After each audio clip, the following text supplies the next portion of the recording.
आज हमारा जो टॉपिक है वो है फंजाई जगत या जिसे हम कहते हैं कवक जगत, है ना। ये हमारा थैलोफाइटा के अंतर्गत आता है। पादप जगत का एक वर्ग होता है थैलोफाइटा, ब्रायोफाइटा, टेरिडोफाइटा, ऐसा ही एक थैलोफाइटा होता है। आपने मोनेरा जगत पढ़ लिया है ना, प्रोटिस्टा जगत पढ़ लिया।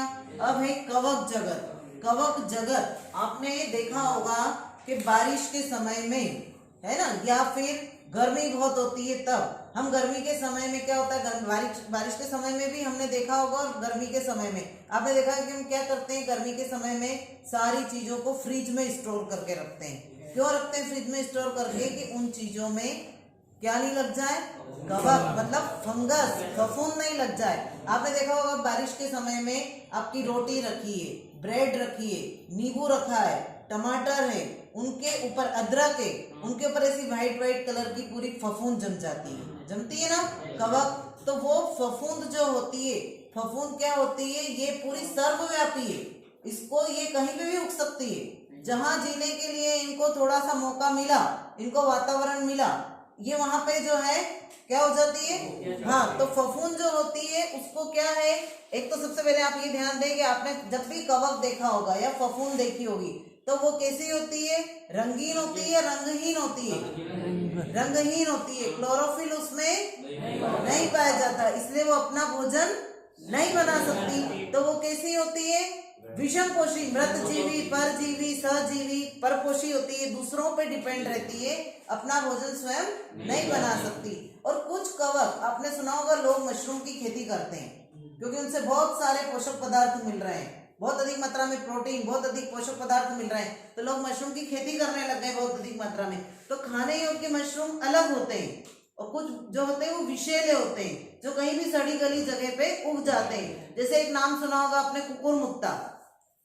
कुकुरमुत्ता कहते हैं जिसको, कुत्ते की छतरी, कई लोग उस नाम से जानते हैं उसको, है ना। आपने पेड़ पौधों के आसपास कई जगह देखा होगा, तो वहां पे उस कुकुरमुत्ते को कुत्ते की छतरी इसलिए कहा जाता है कि कहते हैं कि कुत्ता जो है वहां पे टॉयलेट करके जाता है, वहां पे वो उगती है, उसके मूत्राशय के वो वहां पे जब गिरता है तो उससे उगती। पर ऐसा कुछ नहीं, एक प्रकार का भ्रम है ये। उनको तो क्या है कि जहाँ पे जैसे लकड़ी के ठूटे होते हैं, सड़े गले तने होते हैं, है ना, पेड़ होते हैं, मतलब लकड़ी के ठूटे हैं, मिट्टी गीली है, नम जगह है वहां पे, और कार्बनिक पदार्थ वगैरह उनको मिल रहे हैं, भोज्य पदार्थ, तो वो वहां पर उग जाती है, अपना जो है जगह वहां बना लेती है। तो अपना भोजन तो बना ही नहीं पाती है, तो दूसरों पे डिपेंड है, तो उनसे भोजन ग्रहण करेगी, तनों से, उसके अलावा खाद्य पदार्थों पे उगती है। पौधों में विभिन्न प्रकार के रोग उत्पन्न करती है। आपने देखा होगा गेहूं में रोग होता है, नींबू में होता है, इनमें सब में इससे किससे, फंगल से होता है। बारिश के समय हमें भी कभी खुजली की प्रॉब्लम हुई हो, कभी लाल लाल रेशेस हुए हो, गर्मी में होते हैं, तो फंगल के समय इसीलिए कहते हैं कि बारिश में जो कपड़े होते हैं उनको पूरी तरह सुखाकर पहनना चाहिए, क्योंकि उससे ये कवक जो होती है या फंगल जो होती है, ऐसी फंगस की बीमारियां उत्पन्न हो जाती है। तो ये फंगस बीमारियां भी पैदा करते हैं, रोग भी उत्पन्न करते हैं। तो जो खाने वाले होते हैं उनकी तो हम अलग से खेती करते हैं, लेकिन कुछ जो इस तरह हमें कहीं भी उगाए हुए दिखाई देते हैं, या फिर हमारी रोटी में, ब्रेड में, संतरे में, नींबू में गला देते हैं उसको बिल्कुल उस जगह से। आपने देखा होगा घर में भी टमाटर पे व्हाइट व्हाइट लग जाता है, तो ये धीरे धीरे उसको क्या करते हैं, पूरा खत्म कर देते हैं। तो कवक जो है वे जीव हैं जो यूकैरियोटिक, कैसे होते हैं, यूकैरियोटिक। आपको समझा चुके हैं प्रोकैरियोटिक और यूकैरियोटिक। बीजाणुधारी क्लोरोफिल रहित जीव हैं, क्लोरोफिल रहित मतलब इनमें क्लोरोफिल नहीं पाया जाता। फिर इसको थैलोफाइटा क्यों कहा है? थैलोफाइटा का अर्थ ये होता है कि जब कोई जीव, उसका शरीर जड़, तना, पत्ती में अलग अलग विभेदित नहीं होता, जड़, तना, पत्ती में विभेदित नहीं होता, पूरा एक थैलस होता है, तो उसको कहा जाता है थैलोफाइटा। क्या कहते हैं? थैलोफाइटा। अब ये जो है कवक का अध्ययन करने वाली शाखा माइकोलॉजी, बहुत इंपॉर्टेंट है। कवक का अध्ययन करने वाली शाखा क्या है? माइकोलॉजी। आपने नाम सुना होगा पेनिसिलिन का, एक एंटीबायोटिक था पेनिसिलिन, है ना, नाम सुना है? पेनिसिलिन की खोज अलेक्जेंडर फ्लेमिंग ने की थी, और अलेक्जेंडर फ्लेमिंग ने इसको कवक पेनिसिलियम नोटेटम से ही बनाया था। सबसे पहले जो बनने वाला एंटीबायोटिक है पेनिसिलिन, उसकी खोज किसने की थी? अलेक्जेंडर फ्लेमिंग ने। और कौन से कवक से बनाया था उसको? पेनिसिलियम नोटेटम, पेनिसिलियम नोटेटम, उससे प्राप्त किया था। फिर इनके लक्षण क्या होते हैं? शरीर पतले धागे जैसी संरचना या कवक सूत्रों, जिसे कहते हैं कवक जाल या हाइफी, इनसे बना होता है। ऐसी पूरी हाइफी होती है, कवक जाल होता है। ये इस तरह के ऐसे ऐसे कवक जाल होते हैं उनमें, जिनको कहते हैं कवक तंतु। ये इनसे इनका निर्माण होता है। फिर ये बनता है यहाँ पे स्टॉक, और फिर ऊपर पूरी छतरी नुमा, जिसको कहते हैं गुम्मद नुमा संरचना, गदा। गदा ऐसे पकड़ते हैं कि नहीं हम, ऐसी गदा नुमा संरचना होती है। तो ये यहाँ पे कवक जाल होते हैं, फिर ये व्रंत होता है, और फिर ये पूरा छत्रक बन जाता है। तो ये क्या कह रहे हैं, पतले धागों जैसी संरचना या हाइफी से बना होता है, कवक जाल से बना होता है। कवक जाल मतलब कवक तंतु, जिनको इंग्लिश में हाइफी कहते हैं या कवक सूत्र भी कहते हैं। इनको समूह में माइसीलियम कहा जाता है। पूरे जगह इकट्ठे हो जाते हैं जाल, तो इनको क्या कहते हैं, माइसीलियम। क्या बोलेंगे, माइसीलियम कहते हैं। फिर कवक की जो भित्ति होती है वो काइटिन की बनी होती है। काय की बनी होती है, काइटिन या सेल्यूलोज की बनी होती है। ये परपोषी होते हैं क्योंकि इनमें क्लोरोफिल नहीं है, तो ये या तो मृत जीवी, मरे हुए जीव जंतु उनसे भोजन ग्रहण करेंगे, परजीवी के रूप में करेंगे, सहजीवी के रूप में भी करते हैं। लाइकेन बताया था मैंने आपको, लाइकेन शैवाल और कवक दोनों से मिलकर अपना भोजन प्राप्त करता है ना। तो सहजीविता के रूप में भी रहते हैं। जहां भी जीवन की संभावना हो वहां ये पाए जाते हैं।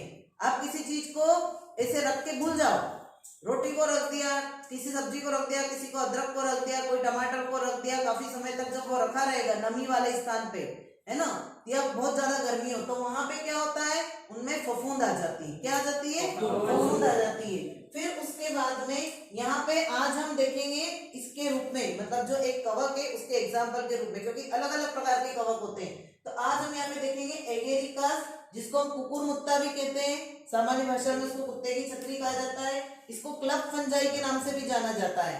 और गदाकार फंजाई मतलब गदा के आकार की, जिसका चित्र यहाँ पे दिया हुआ है ना। इसमें क्या है, ऊपर छत्रक होता है, फिर यहाँ पे गिल्स दिखाई दे रहे हैं। क्या दिखाई दे रहे हैं, गिल्स मतलब ये पटलिकाएं, कैसी दरारें होती है ना। और यहाँ पे इन्हीं से यहाँ पे निकलते हैं बीजाणु। क्या निकलते हैं, स्पोर्स, जो आगे जाके जनन की क्रिया करेंगे और नए कुकुरमुत्ते का या नए मशरूम का निर्माण करते हैं निषेचन के बाद में। तो ये व्रंत है इसका, और यहाँ पे ये हाइफी है। अब इसमें देखो ये कैसे दिखाई देते हैं, ये गूदेदार छतरीनुमा कैसे होते हैं, तभी तो कहते हैं कुत्ते की छतरी, कुकुरमुत्ता।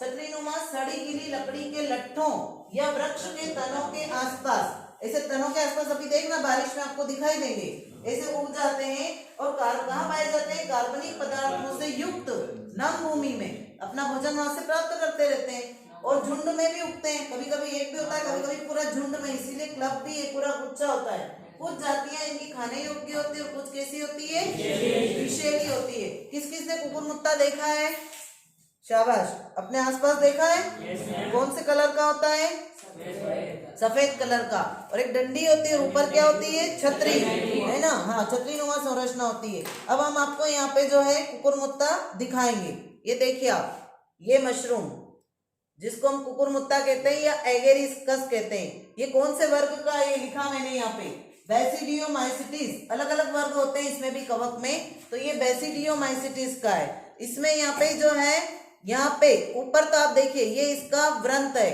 स्टॉक दिख रहा है ना आपको, और नीचे जो है यहाँ पर ये गुच्छों के रूप में ये कुछ दिखाई दे रहे हैं। बाकी मैं इसको निकाल कर लेकर आई हूँ तो टूट गए। यहाँ पे ऐसा कवक जाल होता है पूरा, जिसको कहते हैं हाइफी। क्या कहते हैं, हाइफी। ये इसका ऊपर का पूरा पोर्शन है। ये ऊपर का पोर्शन जो है ये क्या कहलाता है, ये देखिए आप, ये छत्रक, ये छत्रक ऊपर का दिखाई दे रहा है, छत्रक, ये ऊपर वाला छत्रक दिखाई दे रहा है, ये इसका स्टॉक दिखाई दे रहा है। और हम यदि इसको उल्टा करके देखते हैं तो आप यहाँ पे ये देखिएगा, ये पूरे यहाँ पे ऐसे आपको गिल्स दिखाई देंगे। मैं इसमें दिखाती हूँ आपको, देखिए इसमें ये आपको गिल्स दिखाई दे रहे हैं, दिखाई दे रहे हैं गिल्स, ये पूरे गिल्स दिखाई दे रहे हैं। एक और उसमें मैं आपको स्पष्ट दिखाती हूँ, ये देखो इसमें, ये इसमें आपको पूरे गिल्स दिखाई देंगे, गिल्स दिखाई दे रहे हैं पूरे, है ना। तो ये इसके गिल्स हैं, हिंदी में इनको क्या कहते हैं, पटलिकाएं कहते हैं। यहीं पे स्पोर्स होते हैं, बीजाणु। क्या होते हैं, बीजाणु, जो इनके नर युग्मक मादा युग्मक पैदा करते हैं, फिर उसके बाद में इनमें निषेचन की क्रिया होती है। और इसके नीचे यहाँ पे पाया जाता है कवक तंतु, और ये स्टॉक, जो इसका स्टॉक टूट गया है, ये इसका स्टॉक होता है ना। तो इस तरह से ये सिंगल भी हो सकता है, और ये जो है पूरे के पूरे झुंड में भी लगते हैं। तो इनमें क्लोरोफिल है क्या, नहीं है, क्लोरोफिल रहित होते हैं, अपना भोजन स्वयं नहीं बना सकते हैं। और विषमपोषी, ठीक है ना, परपोषी होते हैं, दूसरों के ऊपर जीवन यापन करते हैं। गूदेदार है, छतरी नुमा है, सड़ी गीली लकड़ी के लट्ठों, वृक्ष के तनों के आसपास ये पाए जाते हैं। तो ये आपको इसका डायग्राम भी तैयार करना है और इसके लक्षण भी तैयार करना है, और ये ध्यान रखना कि इसके अध्ययन करने वाली शाखा माइकोलॉजी कहलाती है। क्या कहलाती है? माइकोलॉजी कहलाती है। ओके।